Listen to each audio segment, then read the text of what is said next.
Today we have Dr. Chris Knobbe. He's an ophthalmologist, and we are going to talk about some fascinating information relating to seed oils. We have this trend of omega-6 fatty acid seed oils, and it's been trending like crazy high. Can you tell us the relationship between the trend of the consumption of seed oils compared to sugar? Because people think that, no, sugar is trending going up, and that's the culprit, but I don't think that's true.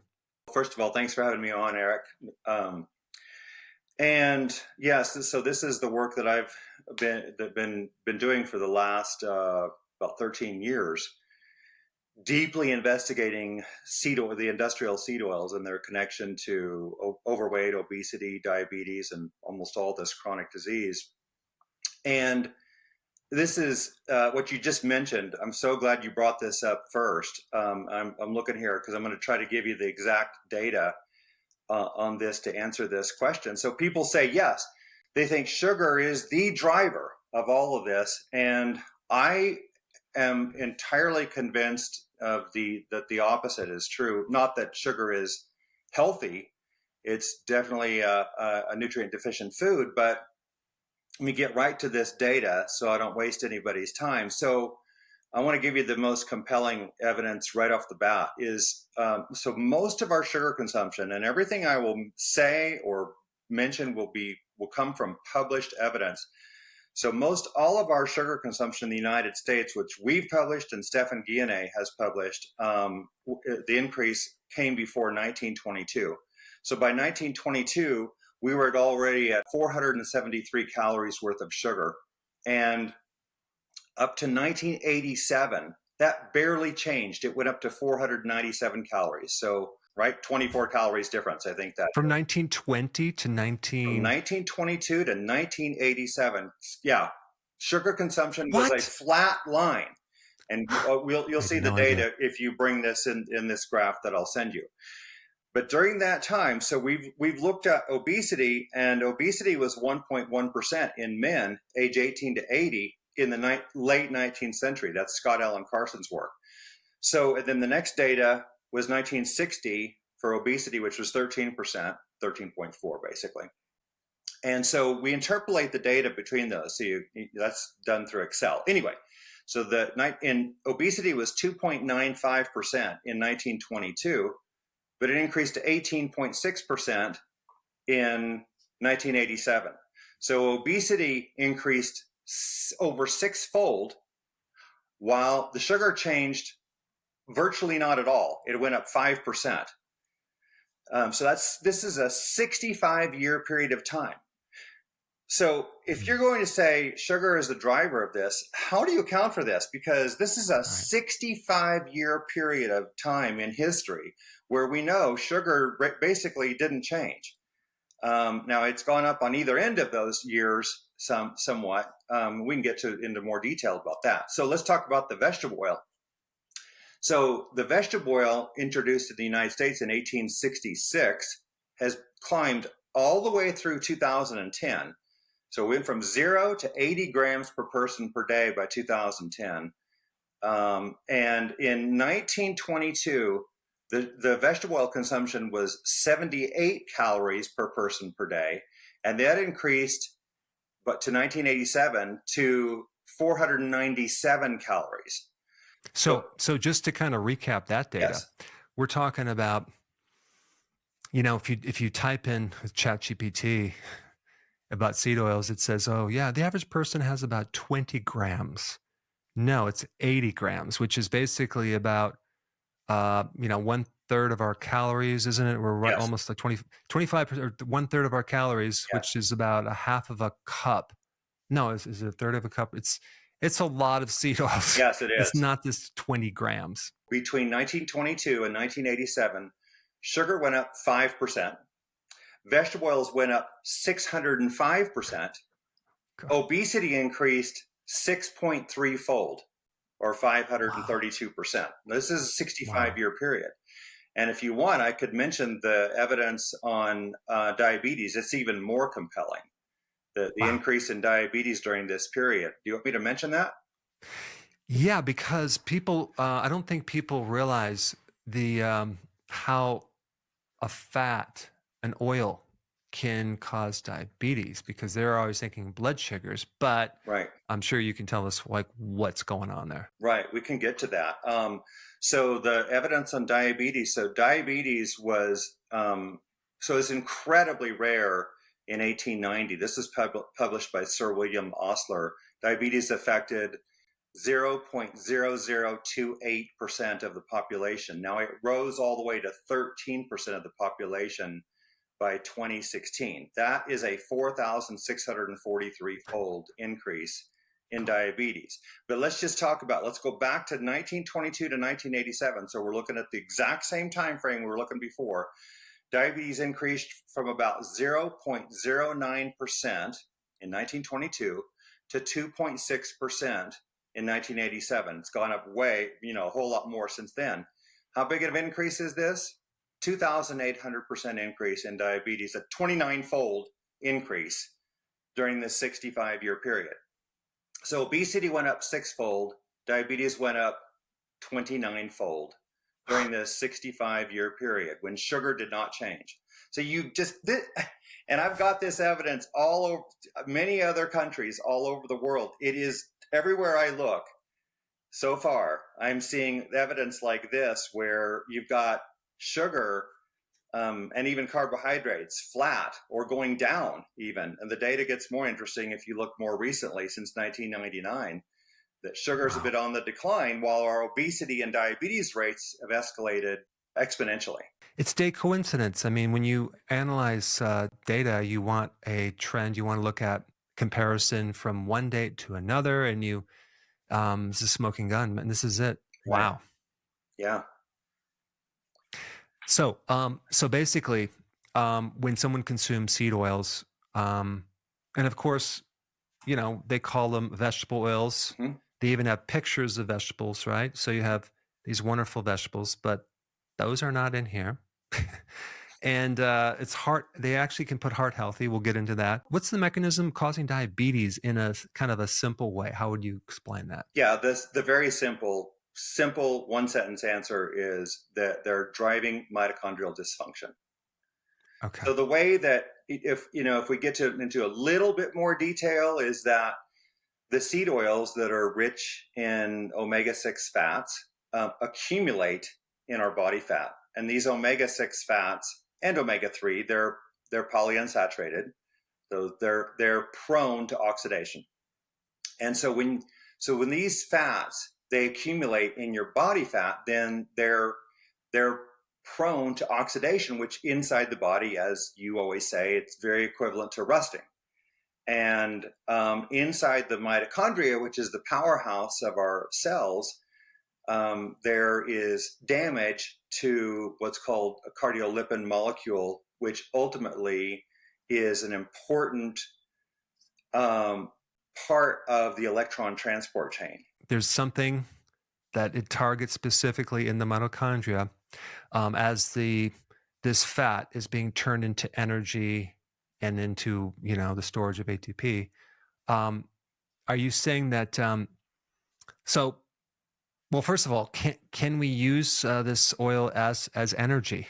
Yes, absolutely. We can. We burn it. Yes.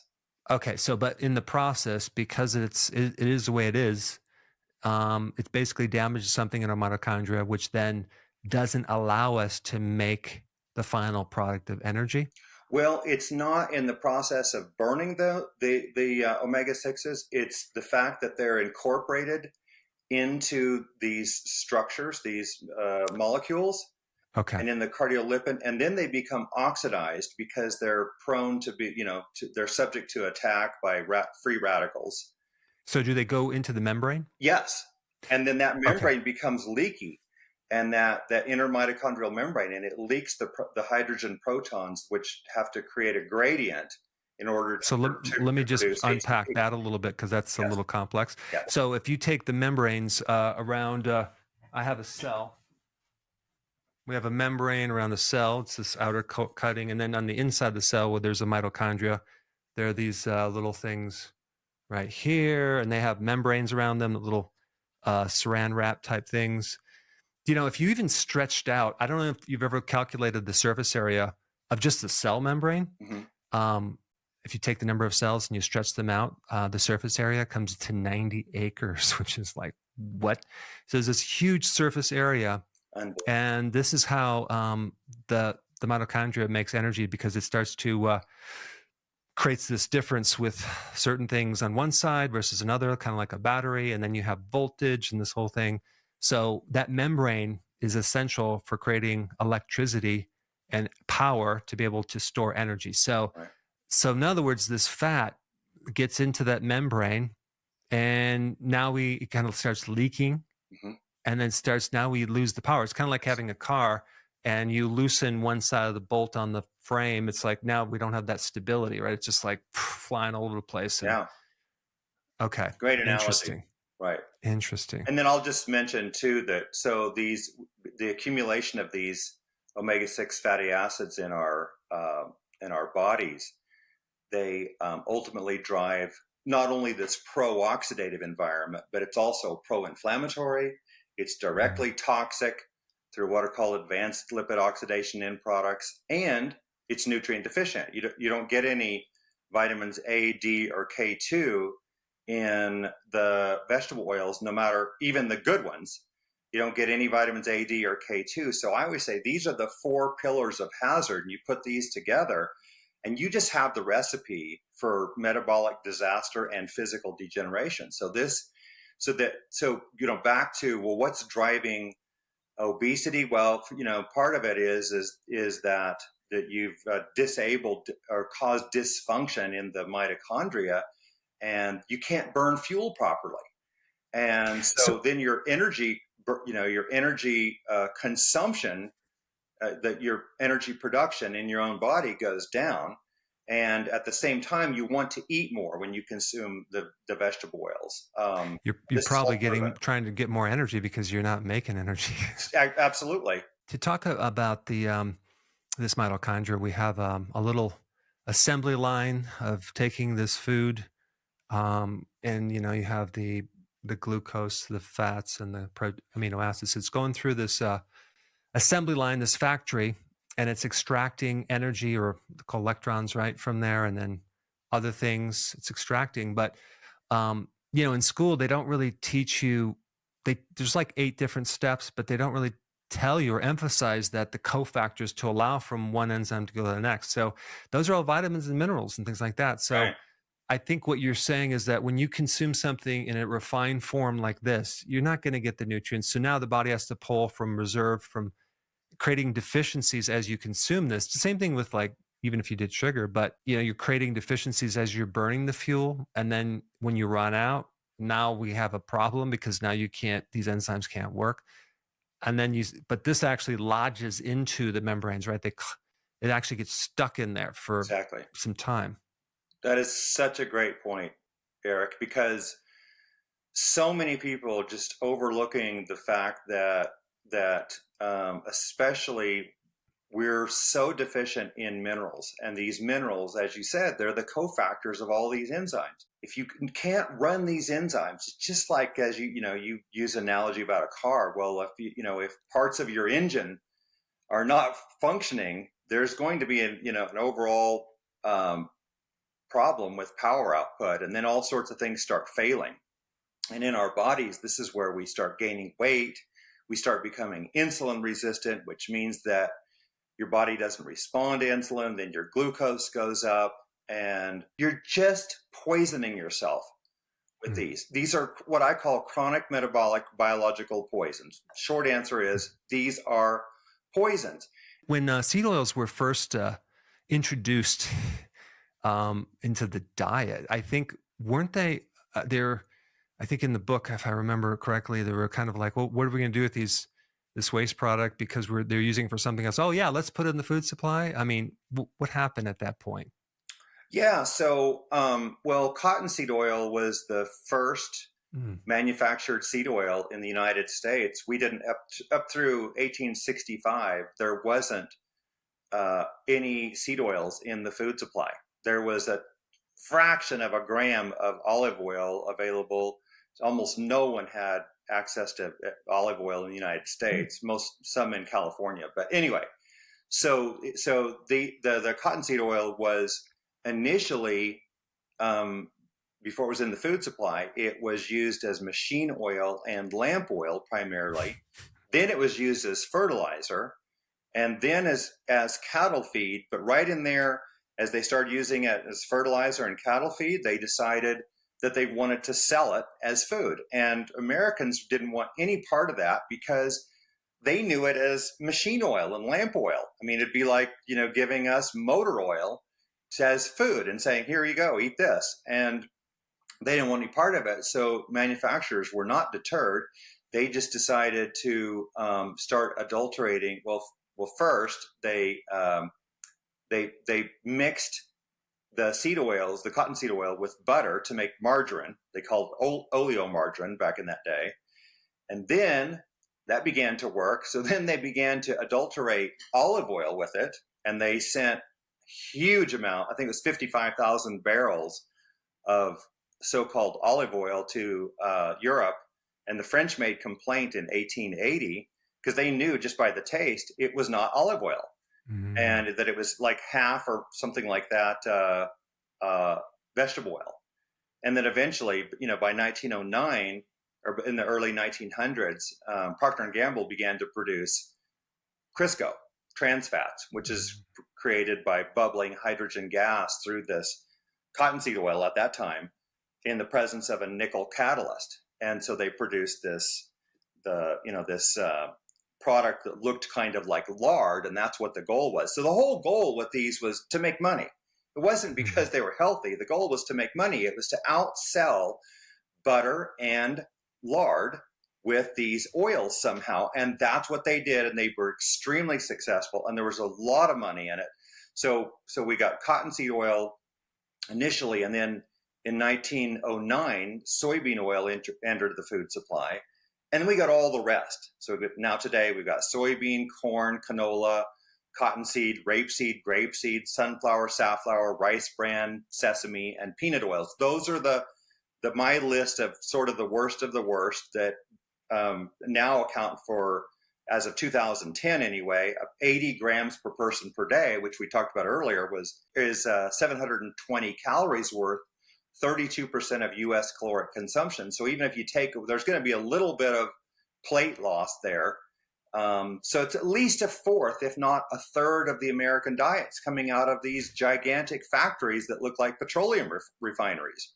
And then parallel to that campaign, they have to invalidate the saturated fats. Yes. And I think it's fascinating to me when you look at any type of junk food, right? Whether it's this or the goldfish, or even used to be my favorite.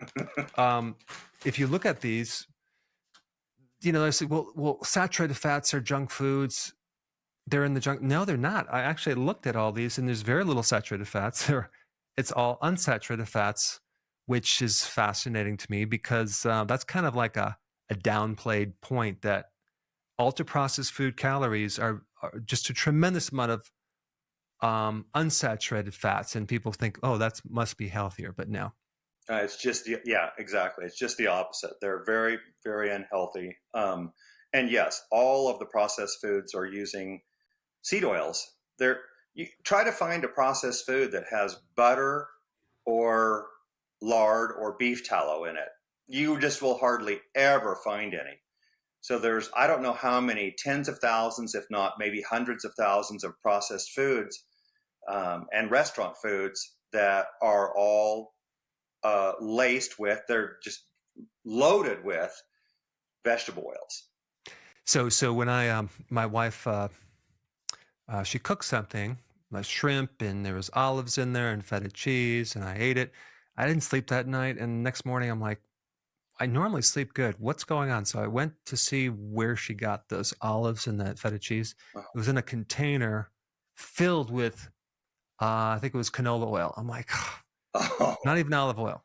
I'm like, canola. I just basically consumed probably a half a cup of canola oil. And I'm like, wow, my body does not do well on that stuff. Yeah. But they hide it in so many different products, even in, you would think to be olive oil in there, but there's not. And even like when you buy feta cheese in these little glass bottles, and you're like, wow, look at. See, so in other words, you have to read the labels. You have to. Restaurants, you can't really. You'd have to ask them what oils, but people need to start, reading labels. Yeah, you have to be extremely vigilant in order to get seed oils out of your diet. So if you eat in restaurants or you eat processed foods, it's all danger zone because they're generally just loaded with the vegetable oils. And people are very confused that so many people will say, well, I don't put any vegetable oils in my food, and you don't need to. You can get your 80 grams a day without ever buying a bottle of vegetable oil. You just eat processed foods and you eat restaurant foods, and you'll have it. You'll get that much. I was at the health hacking event a couple weeks ago, and someone said, let's go to this restaurant that's pretty good. And I noticed that they emphasize they don't use seed oil. So I'm like, I have to get their business card to find out. Wow. I'm like, tell people to go there. But I think what I want to do is start promoting or recommending restaurants that don't give these seed oils, because I think that would be a completely new thing that I would love to go to. And you could go there and know that everything on the menu is no seed oils, because it's so insidious in our food supply. This is crazy. And there's actually a couple of apps, or at least one. I think there's 2 apps now that will direct people to restaurants that do not use seed oils. And really, unfortunately, Eric, I don't know the name of those apps.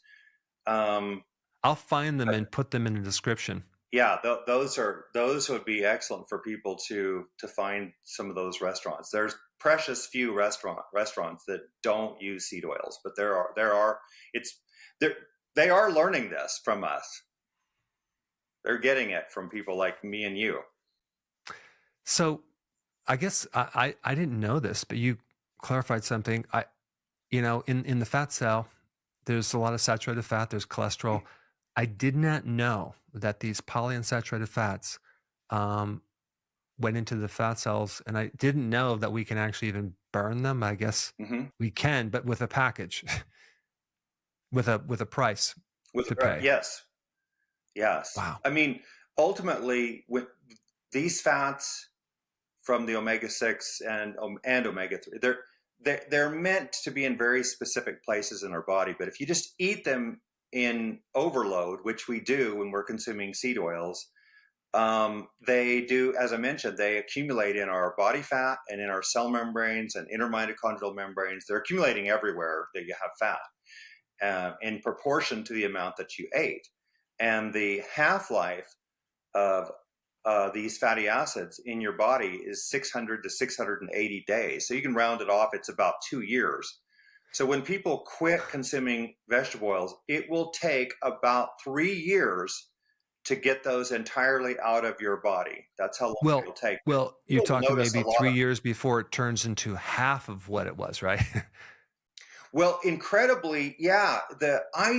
Because of pharmacology, I was under the impression when I first learned this that it would take 5 half-lives to get them out of your body. But there is a paper that showed that if you do all the math, the authors figured this out. This was decades ago.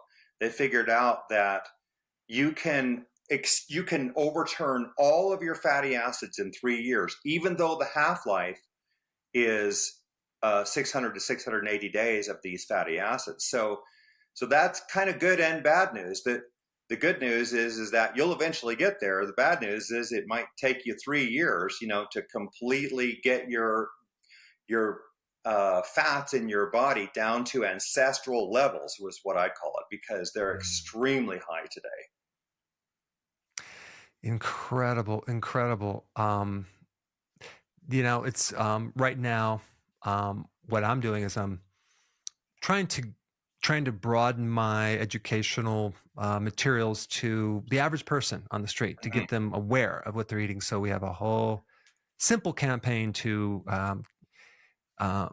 get people to start reading labels. So we go in their pantry, we go in their refrigerator, and we get them.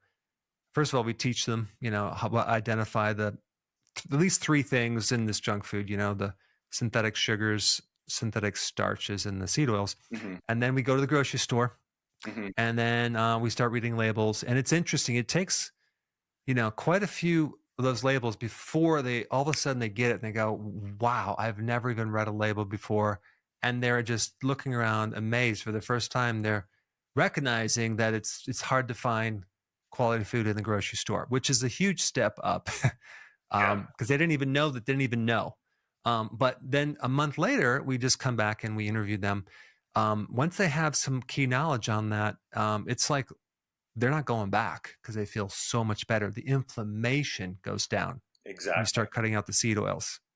Right. I mean, and I hadn't really thought about this till this moment, but one of the easiest ways to get seed oils out of your diet is just not to buy anything that has a label. I mean, if you buy meats, eggs, essentially, I guess, dairy, cheese, but all the fruits and vegetables, all those, a whole lot of those things don't come with labels, right? And so those are the things that really wouldn't have any vegetable oils because they're not processed. That would be an easy way. I like that. That's real simple.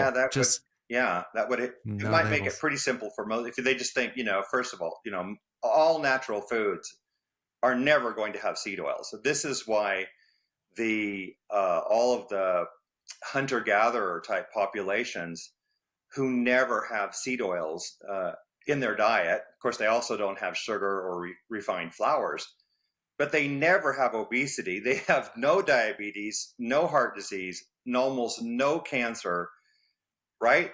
Their health is just extraordinary. Now you brought up another question I have. So let's just take, I don't know, 1 teaspoon of this. Mm-hmm. How many seeds does it take to make 1 teaspoon? I mean, I'm sure it's not 1-to-1. There's not a lot of oil in these seeds. Unfortunately, Eric, I can't remember those numbers, but it would be, I know people, maybe you've even done it, talked about how many ears of corn it takes to make a tablespoon or so of corn oil, and it's extraordinary. I'm going to do a video on that. I think that would be an interesting topic.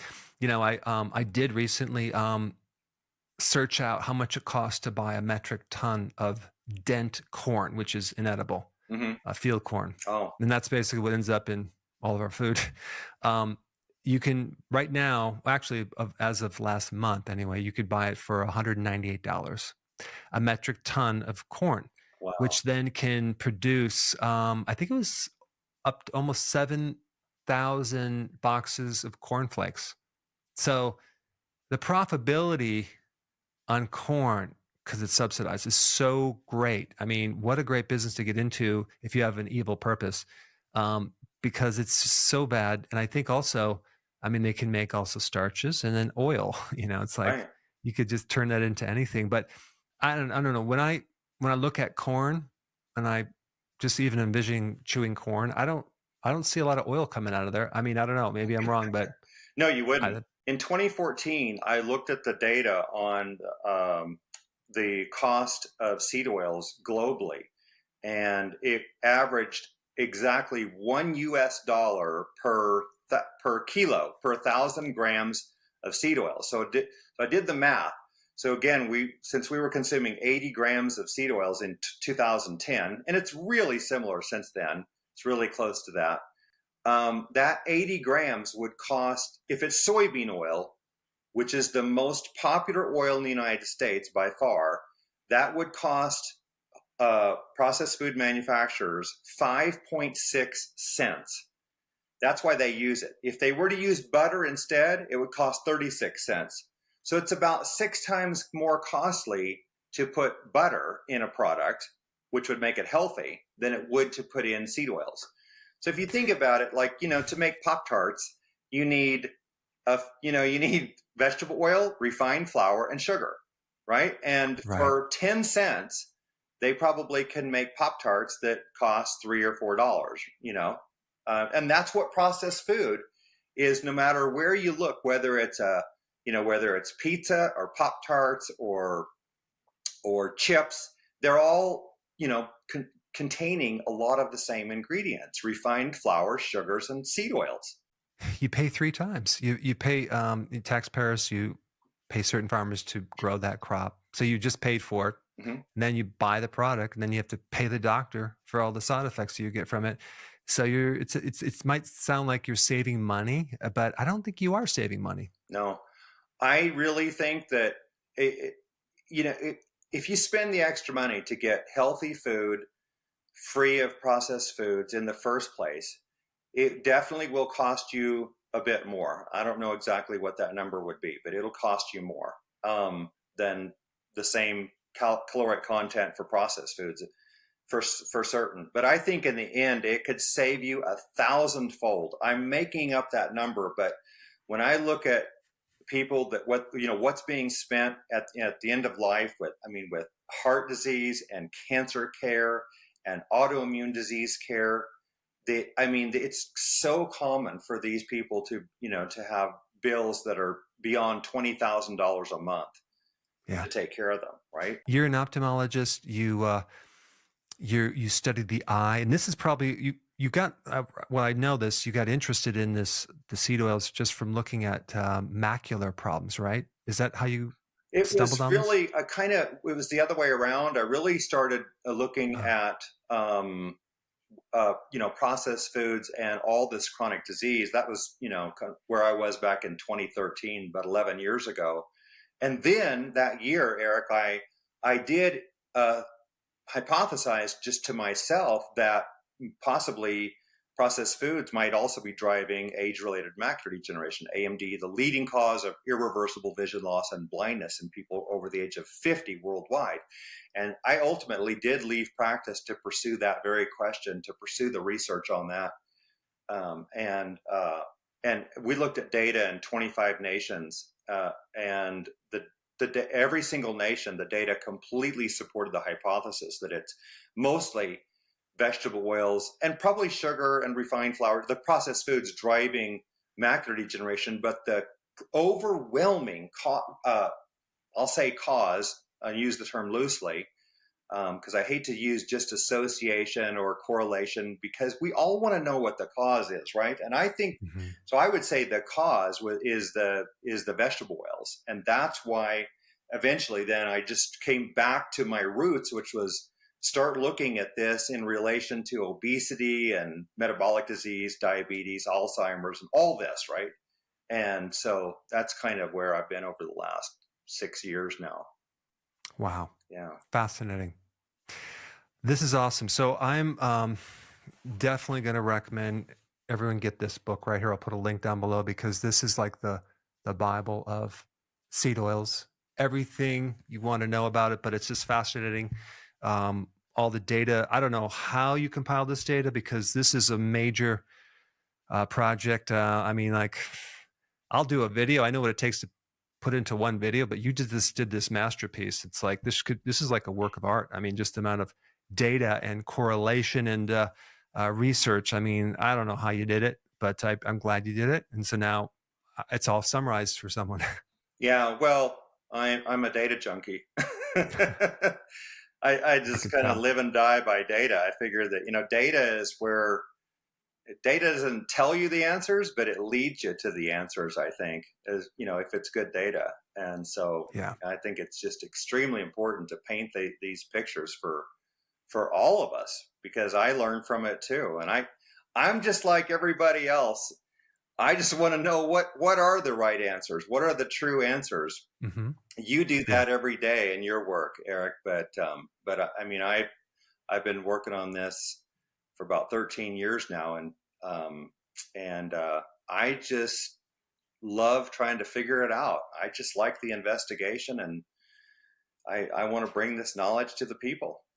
You isolated something that I really think is the key to the whole thing. So you stumbled on something really big, and we just need to get the word out. So hopefully this video will be seen by many people, and hopefully shared by many as well. That'd be great, Eric. Thanks a million. Yeah. Thank you. Thank you.